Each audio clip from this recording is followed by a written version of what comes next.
Halo semuanya.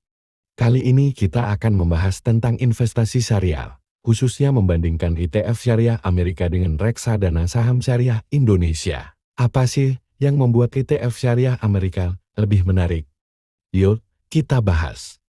Pertama-tama, mari kita kenali dulu apa itu ETF dan reksadana. ETF atau Exchange Traded Fund adalah sekumpulan aset yang diperdagangkan di bursa, seperti saham. ETF memungkinkan investor untuk membeli sebagian kecil dari banyak saham dalam satu transaksi. Di sisi lain, reksadana adalah kumpulan dana dari berbagai investor yang dikelola oleh manajer investasi untuk membeli berbagai saham atau obligasi. Beberapa ETF syariah Amerika yang populer antara lain SPUS, HALAM, UMAR, SPT, SPWL, SPSK, dan SPRI. ETF-ETF ini mematuhi prinsip-prinsip syariah dan menawarkan diversifikasi yang luas serta biaya yang lebih rendah dibandingkan reksadana. Salah satu keuntungan utama dari ETF adalah biayanya yang lebih rendah. Mari kita lihat perbandingan biayanya. Misalnya, ETF SPUS memiliki biaya pengelolaan sekitar 0,45%, sementara reksadana syariah di Indonesia bisa memiliki biaya pengelolaan yang lebih tinggi, bisa mencapai 1-3%. Selain itu, kinerja ETF syariah Amerika juga cukup menarik. Mari kita lihat beberapa data kinerja ETF seperti HAL dan SPUS. HAL misalnya, dalam 5 tahun terakhir mencatatkan rata-rata pertumbuhan tahunan sebesar 21%, sementara SPUS memiliki kinerja yang hampir mirip yaitu 19%. Sekarang, bagaimana dengan reksadana saham syariah di Indonesia?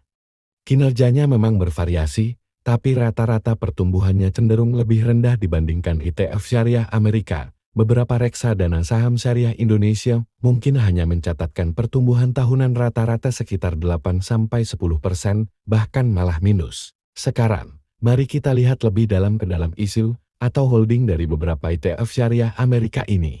ETF SPUS, misalnya, berisi saham-saham perusahaan besar seperti Microsoft, Apple, dan Google. Ketiga perusahaan ini dikenal karena kinerja keuangannya yang kuat dan inovasi berkelanjutan. Sementara itu, ETF HAL mencakup saham-saham seperti Johnson & Johnson dan Procter & Gamble.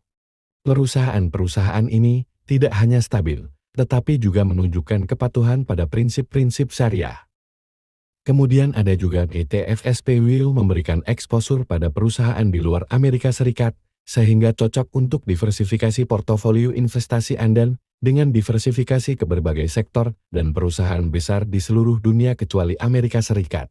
ETF syariah Amerika seperti SPUS, HAL, UMAR, SPT, SPWL, SPSK, dan SPRE menawarkan peluang investasi yang lebih luas dan menarik dibandingkan reksadana saham syariah Indonesia. Untuk kalian yang tertarik berinvestasi di ETF syariah Amerika, kini kalian bisa melakukannya dengan mudah melalui aplikasi Nanovest. Nanovest memungkinkan kalian membeli ETF mulai dari 5.000 saja. Download aplikasi Nanovest sekarang dan gunakan kode referral ini untuk mendapatkan keuntungan tambahan saat mulai berinvestasi. Jadi, tunggu apa lagi?